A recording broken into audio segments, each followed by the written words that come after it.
Leader, aujourd'hui nous sommes au 15 novembre 2023.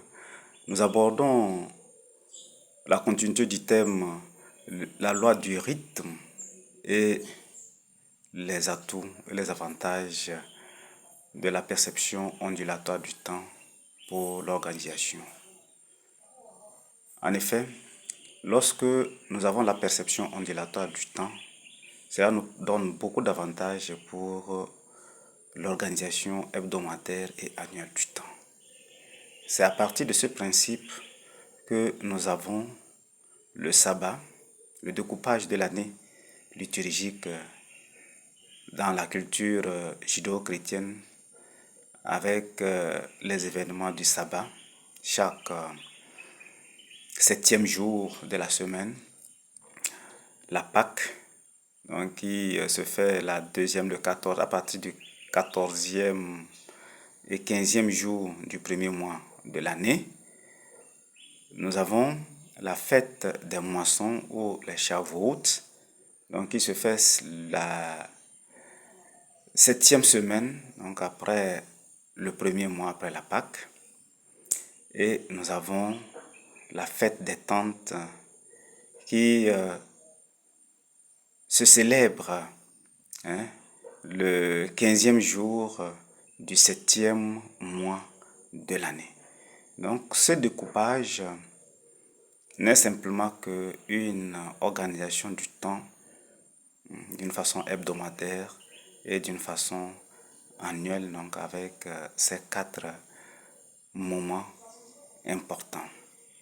Donc, ces découpages ont l'avantage donc dans la perception ondulatoire du temps d'appliquer certains principes que je vais présenter. Le premier principe, c'est le principe de l'intrication, donc le principe du mélange. Lorsque le temps est perçu comme une onde, alors cette onde peut se mélanger. Donc lorsque des ondes successives sont générées, donc elles peuvent progressivement se mélanger, elles peuvent se mélanger même avec d'autres ondes. Donc c'est ça le principe d'intrication. Donc le temps cumulé devient une ressource, une très grande richesse. Donc c'est la première réserve que chaque homme a dès sa naissance et lorsqu'il grandit.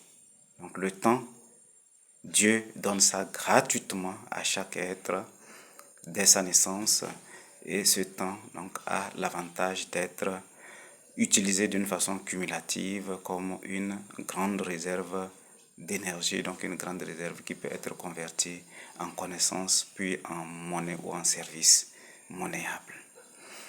La deuxième loi, c'est la loi de l'exclusion.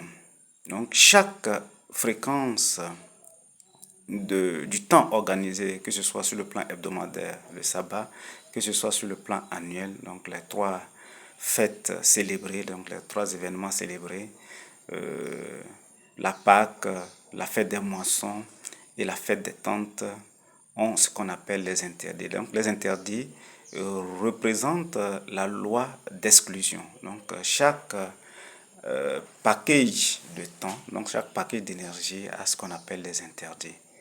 Donc, en commençant par le sabbat, l'interdit du sabbat, c'est le temps chronos, c'est le travail pour la construction du temple. Donc le sabbat, au jour du sabbat, on ne fait pas un travail producteur, on ne fait pas un travail pour la construction du temple. Donc en réalité, c'est l'interdit chronos.